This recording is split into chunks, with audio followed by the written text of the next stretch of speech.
Until about 20 years ago, little was known about microbursts, but we know a lot about them now.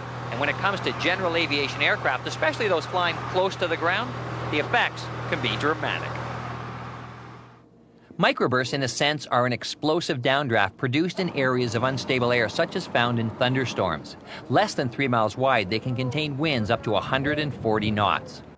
A microburst is created when a large mass of air comes down to the surface as a severe downdraft at very high speeds.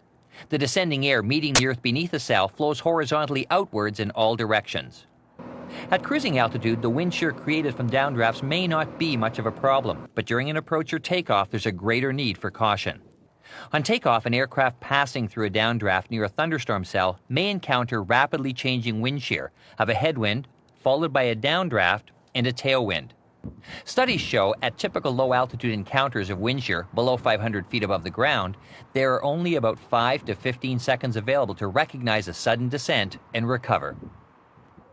With an average duration of only 2 to 3 minutes, microbursts are short-lived and difficult to detect, so it's easy to see why one aircraft during a takeoff or landing can observe smooth conditions while the next can be affected by dangerous winds.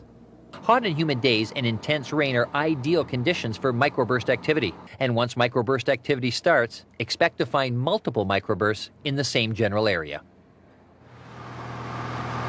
While prompt action is required when wind shear is encountered, the best defense is to avoid it altogether.